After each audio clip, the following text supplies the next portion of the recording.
முதல் தடவையா ஒரு ஏஜென்ட் பர்சனல் வார் இல்லாம பொதுமக்கள் பொது நலனுக்காக வந்து சண்டை போடுற ஒரு ஹீரோ ஃபர்ஸ்ட் டைம் ஒரு ஏஜென்ட்டா பாக்குறேன்னு சொல்லி எழுதியிருந்தாங்க. எனக்கு ரொம்ப சந்தோஷமா இருந்தது அதை நோட்டீஸ் பண்ணி சொல்லியிருக்கும் போது. ஸோ அப்படி ஒரு கேரக்டர், அந்த கேரக்டர் திரும்பி வந்தா நல்லா இருக்கும். பட் திரும்பி வரும்போது என்ன பர்பஸ், என்ன இருக்க போகுது, மித்ரன்னாலே என்ன அடுத்தது என்ன சொல்லி பயமுறுத்த போறாருன்னு எல்லாரும் கேட்கறாங்க.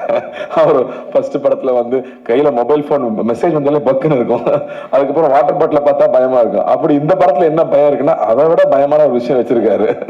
உண்மையாவே ஸ்கேரியான ஒரு பெரிய ஒரு விஷயம் அந்த படத்துல கையெடுத்திருக்காரு, கையில தொட்டிருக்காரு. அப்போ வந்து how good is a hero is வந்து ஹவு பிக் இஸ் த வில்லன்ங்கிறத வச்சுதான் ரெண்டு பேர் சண்டை போட போறாங்க. இந்த ரெண்டு பேர்ல ரெண்டு பேருமே மிகப்பெரிய ஆளா இருந்தா தான் அந்த போர் சுவாரஸ்யமா இருக்கும். அப்படி இந்த படம் ஒரு மிகப்பெரிய போரை பத்தி பேசுது. அதுக்கு ஆப்போசிட்ல எஸ் ஜே சூர்யா சார் வந்திருக்காருங்கும் போது நான் ரொம்ப ரொம்ப சந்தோஷப்பட்டேன். ஏன்னா அந்த படம் பெருசாகணும்னா, அந்த போர் பெருசாகணும்னா அந்த அந்த இரு துருவங்கள் பெருசா இருக்கணும்.